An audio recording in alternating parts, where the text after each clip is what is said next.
پہلے تو یہ بتائیں کہ جو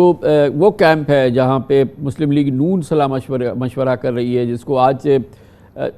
ایک بار پھر حمزہ شہباز کچھ منظر عام پر آئے اور وہ کچھ ایکٹیو نظر آئے، وہاں کیا صلاح مشورہ ہو رہا ہے اور ان کے کیا آپشنز ہیں؟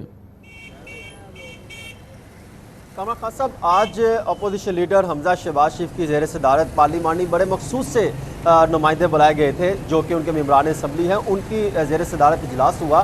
جس میں تمام تر معاملات کو پہلوؤں کا جائزہ لیا گیا، اور خاص طور پہ میں یہ کہہ سکوں کہ یہ صرف ایک دکھاوے کا اجلاس ہوگا، کیونکہ جو فیصلے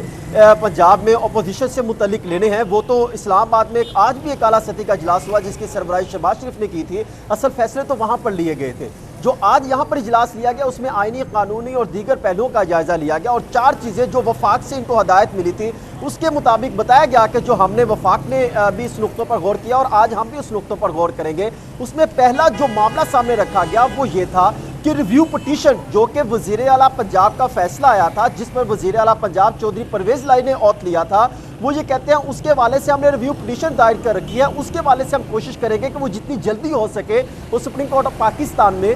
وہ ریویو پٹیشن لگے، اور کوشش یہ ہے، وہ کوشش بھی کر رہے ہیں وفاق میں کہ وہ اسی ہفتے وہاں پر لگے تاکہ معاملات میں تاخیر آئے۔ دوسرا پہلو یہ تھا کہ اسپیکر کے حوالے سے جب اسپیکر کا انتخاب ہوا تھا تو سیکرٹ جو ووٹ کا عمل تھا وہ لیک ہوئی تھی، وہ یہ کہتے ہیں اس پر ہم نے لاہور ہائی کورٹ گئے ہیں، وہ اس معاملے پر جو ہے لے کر چلیں گے۔ تیسرا پہلو جو تحریک عدم اعتماد یا گورنر کے کہنے پر یا گورنر راج لگانے کے حوالے سے، یہ تینوں پہلو زیر غور آئے ہیں لیکن حتمی فیصلہ ان کی جانب سے کوئی نہیں کیا گیا۔ طارق خلیل سندھو جو کہ ایم پی ہیں مسلم لیگ نون کے، وہ خان صاحب آج تحریک عدم اعتماد باقاعدہ تحریر کر کے لے کے آئے تھے کہ آج ہم تمام سے سائن کروائیں گے، لیکن اس میں حمزہ شہباز شریف نے یہ کہا کہ ابھی فوری طور پر کوئی فیصلہ نہیں لے سکتے اور آئندہ اجلاس تک یہ رکھا جائے گا، اور اس میں باقاعدہ روز 22-23 کا حوالہ دیا گیا۔